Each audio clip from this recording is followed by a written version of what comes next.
안녕하세요. 안동중앙고등학교 학생들 7차 시 함께하게 될 이상훈입니다. 자, 우리 지난 5, 6차 시에 걸쳐서 함께 시각상과 촉각상이라는 교과서 지문을 함께 분석해봤죠. 자, 그리고 차시마다 선생님이 과제를 줬었는데, 자, 이거는 5차시 과제물입니다. 자, 이 과제물에 대한 설명을 조금 하겠습니다. 자, 여기 보면은 우리가 1문단부터 5차시 과제는 7문단까지 되어 있습니다. 그래서 문단별로 우리가 중요한 문장을 자신의 방식대로 요약을 하는 겁니다. 자, 1문단과 3문단은 선생님이 미리 해놓은 예시 자료죠. 파리의 몽마르트 언덕에는 검은 종이로 오려 인물의 옆얼굴 실루엣을 표현하는 화가가 있다. 정면을 실루엣으로 표현하면 눈, 코, 입, 머리 모양을 알 수 없다. 이런 식으로 내가 생각했을 때 문단에서 중요한 문장을 요약을 하고, 자, 이 문단에 대한 설명을 하는 겁니다. 도입 부분에서 일상의 사례를 제시해서 독자의 흥미를 유발하고 있다. 몽마르트 언덕의 이 화가들의 얘기를 하면서 이 측면상에 대한 이야기를 꺼내고자 이런 사례를 제시한 거죠.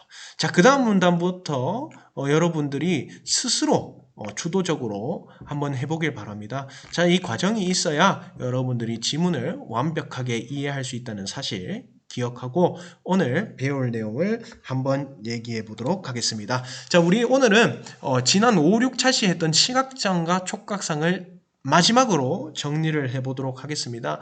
오늘 하는 내용이 이해가 잘 안 된다면 5, 6차시 강의를 다시 보거나 책을 여러분들 스스로 한번 읽어보길 바랍니다. 자, 이런 식으로 선생님이 시각상과 촉각상에 대한 핵심적인 내용을 정리하고 또 요약해놨는데요. 이렇게 할 수 있었던 이유는 바로 여러분같이 이런 과제를 하는 경험이 필요한 것입니다. 문단별로 중요한 내용에 밑줄을 치거나 그것을 다시 요약해서 적어보고 또 그 문단에 대한 내용을 한 줄로 또 요약해보는 이런 과정이 있으면 나중에 여러분들은 책을 한번 읽어보고도 이런 식으로 정리를 할 수 있게 될 겁니다. 그러니까 오늘 선생님이 정리한 이 강의 만약에 이해가 안 된다면 꼭 다시 책을 읽어보길 바랍니다. 자, 그러면 오늘 7차시 시작하도록 하겠습니다. 자, 지난 5차시의 내용을 먼저 정리를 해볼까요? 자, 우리 5차시에서 핵심적인 내용은 무엇이었냐? 두 가지 그리기 방식, 특히 얼굴을 그리는 초상갈래가 나왔었죠. 첫 번째는 측면상, 두 번째는 정면상이었습니다. 측면상은 말 그대로 대상의 측면 이미지, 옆모습을 묘사한 초상갈래예요. 그래서 사람의 얼굴을 그릴 때 옆의 모습을 그리는 것. 이라는 거죠. 자, 정면상은 대상의 정면 이미지를 묘사한 초상갈래예요. 다시 말하면 얼굴을 그릴 때 앞모습을 그리는 것입니다. 자, 이 측면상 같은 경우에는 서양에서 많이 사용됐던 초상갈래입니다. 특히 르네상스 시기에 발달했었다고 나와 있죠. 자, 그러면 왜 서양에서 많이 사용됐을까? 이 흑인이나 백인 같은 서양인들은 해부학적 구조상 옆에서 볼 때 얼굴의 특징이 드러난다. 왜? 그들은 코가 높고 이마도 나와 있고 또 턱이 발달했기 때문에 옆모습에서 얼굴의 특징이 잘 드러난다는 거죠. 거기다가 이 형태의 보치, 눈, 코, 입의 배치에 이 측면상이 훨씬 유리하다라고 책 속에서 나왔습니다. 그래서 이렇듯 측면상은 인물의 핵심적인 특징을 드러내기에 아주 적합했었다라고 나왔죠.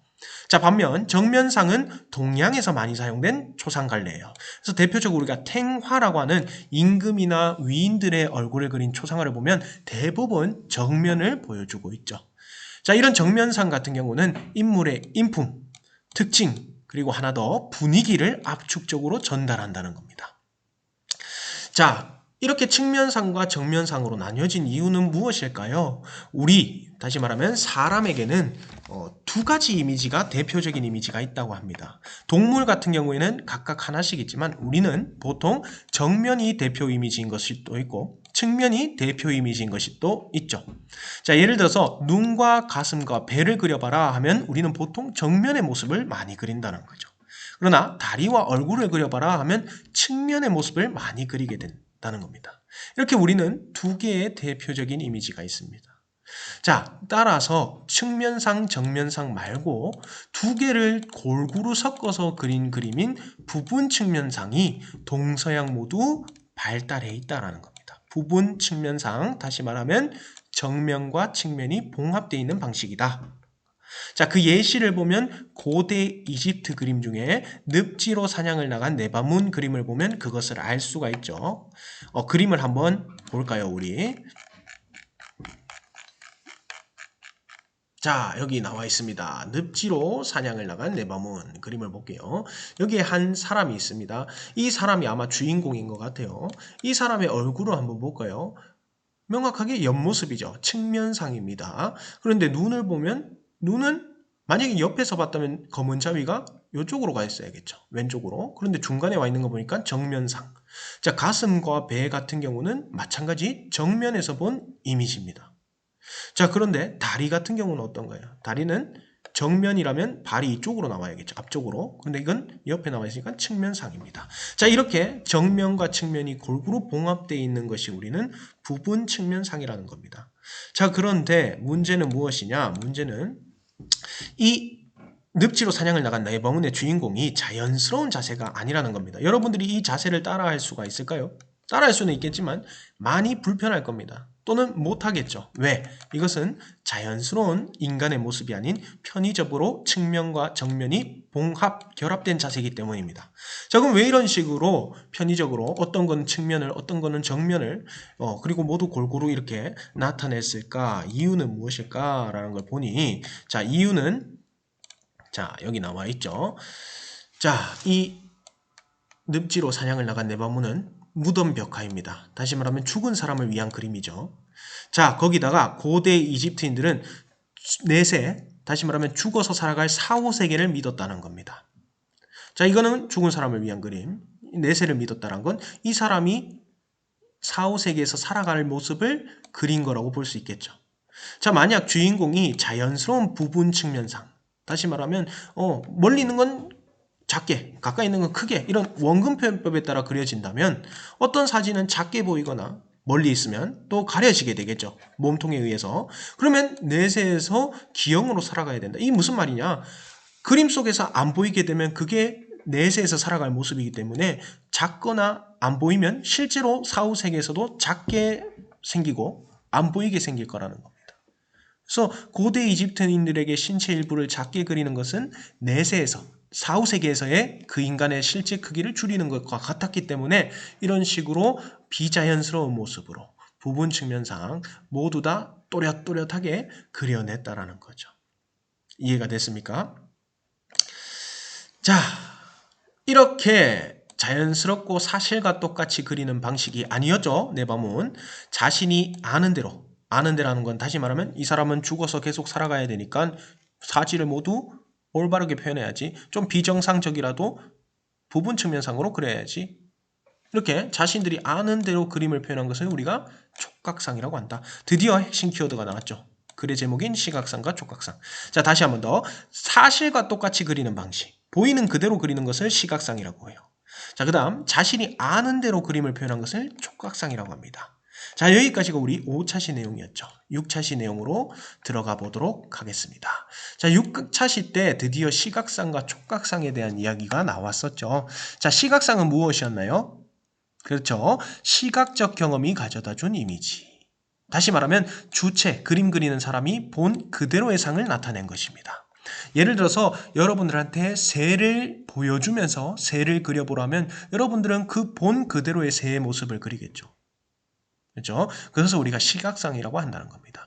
자, 그런데 이 시각상은 원근법이 적용된다라는 겁니다. 멀리 있으면 작게, 가까이 있으면 크게 그린다는 거죠. 새가 만약에 책상에 가려져 있으면 책상에 가려진 새의 모습을 그릴 것이고, 새가 만약에 뒷모습을 보여주면 뒷모습을 그리게 될 것입니다. 내가 눈에 본 자연스러운 모습을 그리는 것이 시각상이죠. 그래서 보이는 대로 그리기라고 말합니다. 그래서 같은 사물도 보는 위치에 따라 크게 보이거나 작게 보일 수 있다라는 거. 그래서 사물의 크기가 제각각이라는 거죠. 내가 보는 위치에 따라서. 그렇죠? 자, 예시를 보면 고대 그리스나 르네상스 시대의 그림, 이때 시각상이 유행했다고 나와 있습니다. 그다음 고대 이집트 벽화 중에서 우리 뒤에 나오지만 농부와 무희 또는 악사를 그린 그림은 우리가 시각상 보이는 그대로 그렸다는 거예요. 이 사람들의 공통점은 신분이 낮다라는 거죠. 그림을 한번 볼까요, 우리?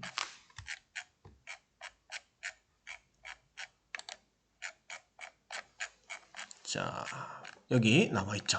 악사와 무희라는 똑같은 고대 이집트 그림입니다. 벽화인데, 자, 이 사람들을 한번 볼까요? 여기 있는 춤추는 사람, 무희는 여기 몸통이 가려져 있어요. 그렇죠? 그 다음에 여기 있는 악사의 팔은 또 다른 팔에 의해서 가려져 있고 이 악사의 팔도 다른 팔에 의해서 가려져 있습니다. 자, 이 사람의 팔도 가려져 있죠. 자, 내부문과 확연히 차이가 난다는 겁니다. 훨씬 자세가 자연스럽고 또 보이느냐 안 보이느냐에 따라서 가려진 부분도 있고 어떤 부분은 또 작게 그려진 부분도 있다는 거죠. 그렇죠? 자, 이런 식으로 악사와 무희 같은 신분이 낮은 사람을 그린 그림 같은 경우는 시각상을 통해서 그려놨더라. 자, 이와 반대로 촉각상은 무엇이냐? 촉각적 경험이 가져다준 이미지. 다시 말하면 내가 만져본 대로, 내가 알고 있는 대로, 내가 알고 있는 그 모양과 형태 그대로 그리는 것을 우리가 촉각상이라고 그래요. 자, 사물의 객관적인 형태나 모양에 대한 인식을 상으로 나타낸 것이다. 그래서 원근법이 적용되지 않습니다. 멀리 있다고 해서 작게 그리지 않는다는 거예요. 원래 그 사물의 크기를 중시하는 겁니다. 자, 그래서 아는 대로 그리기, 내가 원래 그것에 대해서 알고 있는 대로 그리는 거. 예를 들어서 새를 보여주지 않고 여러분들한테 새를 그려보라고 하는 거예요. 그럼 내가 알고 있는 새의 모습을 그리겠죠. 어떤 새는 부리가 클 것이고 어떤 새는 또 내가 알고 있는 새는 날개가 없다. 그러면 날개가 없이 그리는 겁니다. 그래서 아는 대로 그리기. 보는 위치를 고려하지 않고 자신이 알고 있는 사물의 원래 크기를 중시해서 그린 것을 우리가 촉각상이라고 합니다. 그 예시로 무엇이 나오냐? 미나, 우리나라 미나 중에서 책거리, 그 다음에 고대 이집트 벽화에서 귀족이나 파라오, 여기 농부와 무희와 달리 귀족 또는 파라오, 왕이죠, 이집트에, 을 그린 그림, 신분이 높은 인물은 촉각상으로 우리가 아는 대로 형태 그대로를 밝혀서 그렸다라는 거예요. 가려지거나 생략된 부분 없이. 자, 그러면 우리 미나를 한번 볼까요? 자, 미나를 한번 볼까? 자, 여기 보면요. 책거리라는 우리 조선시대 민화입니다. 여기 보면 선인장, 향로부터 해서 단소인가, 이거? 단소. 뭐, 연필, 벼루, 먹, 그 다음에 여기 연꽃도 있고요. 뭐, 가지도 있고, 뭐, 여기 부채도 있고, 안경도 있어요. 근데 이 부채와 부채가 아니고, 안경과 책을 한번 보세요. 이런 안경이 있을까요? 엄청나게 크죠? 책은 또 엄청나게 작아 보여요. 또 여기 있는 책은 또 가지보다 조금 작습니다. 맞죠? 여기 뒤에 있는 건 아무래도 쌤이 보기에는 이 원단 같아요. 원단, 천 말하는 것 같은데 그게 책보다 작습니다. 이런 식으로 우리가 원근법에 따라서 그려진 것이 아니라 내가 알고 있는, 이 작가가 알고 있는 그대로의 모습을 그리는 거예요. 선인장 그리라 하면 선인장 이렇게 그리고 향로 그리라 하면 향로 이렇게 그리고. 자, 이런 것을 우리가 촉각상이라고 한다는 거죠. 자, 이렇게 우리 미술은 1차적인 기능이 있는데 보이는 것을 재현하는 것보다 아는 것을 전달하는 것이 더 1차적인 기능이라는 거죠. 예를 들어서 꼬마 아이한테 너 가족 그려봐 이러면 엄마, 아빠, 형, 누나 뭐 이렇게 그릴 거예요. 여동생 이런 식으로 그리는데 키만 조금씩 다르지 얼굴이라던가 팔이라던가 이런 건 다 비슷비슷하게 그려요. 왜? 내가 알고 있는 사람의 얼굴, 팔 이런 건 이런 모양이야. 그래서 1차적인 미술의 기능은 우리가 아는 것을 전달하는 거죠. 자, 그 다음 미술의 보편적인 기능은 무엇이냐? 똑같이 그리는 것이 미술의 보편적인 기능이 아니에요. 그건 사진이겠죠, 사진. 세계에 대한 암과 이해 또는 느낌을 전달하는 것입니다. 이 세계에 대한 암, 내가 어떤 세상을 보고 느낀 것, 이해한 것, 그리고 내가 알고 있는 것을 전달하기 위해서 똑같이 그릴 수도 있고 아니면 내가 느낀 대로 또는 아는 대로 촉각상을 통해서 그릴 수도 있다는 거죠. 자, 그래서 이 시각적 사실의 재현, 다시 말하면 시각상은 이 세계에 대한 암과 이해 느낌을 전달하는 방법 중에 하나이다. 자, 그런데 우리 고대 이집트 벽화에서 아까 나타난 시각상과 촉각상 다시 한 번 더 볼까요? 농부나 무희 같은 신분이 낮은 사람은 시각상에 가깝게 그렸다는 겁니다. 그 다음에 귀족이나 파라오 같이 신분이 높은 사람은 촉각상에 가깝게 그렸다. 왜 이렇게 됐을까? 자, 농부나 무희 같은 신분이 낮은 사람들은요, 보이는 그대로 그려서 작게 그려지거나 생략돼도 돼요. 왜? 이들은 영원히 살 존재가 아니라는 거죠. 찰나의 대상이다. 순간의 대상이다.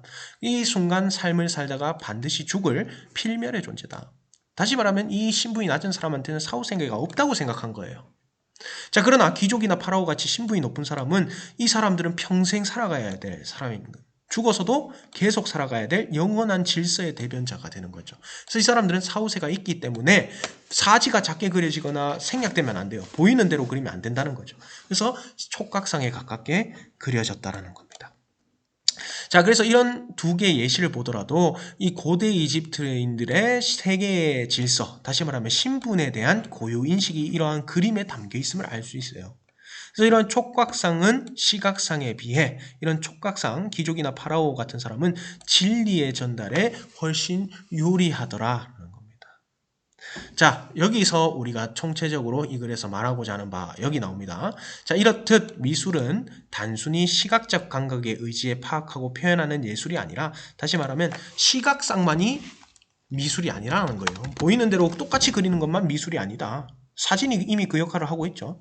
공간과 세계에 대한 총체적 이해를 토대로 그 속에서 벌어지는 갖가지 사건에 대한 우리 인식과 사유를 다양한 조형 형식에 의존해 표현한 예술이다. 자, 이게 무슨 말이냐면 똑같이 그리는 것이 그림이 아니다. 그럼 미술이란 무엇이냐?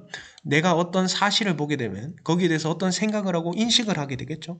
이 사유와 인식을 표현하기 위해서 우리가 찰흙을 빚을 수도 있고 또는 그림을 그릴 수도 있고 아니면 먹으로 표시할 수도 있고 또는 뭘 조립해서 만들 수도 있겠죠. 이런 다양한 조형 형식에 표현한 것이 우리 미술이라고 하는 것이다. 자, 이런 식으로 우리 5차 시와 6차 시의 내용을 정리해 보았습니다. 오늘 우리 핵심 내용 봤던 이 내용을 여러분들 책에다가 필기를 꼭 해주시고 우리 과제 있죠.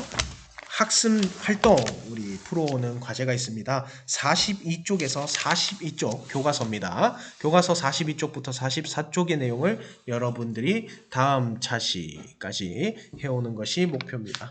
자, 시각상과 촉각상 정리하고 오늘 학습 활동 마무리해 주세요. 오늘은 여기까지입니다.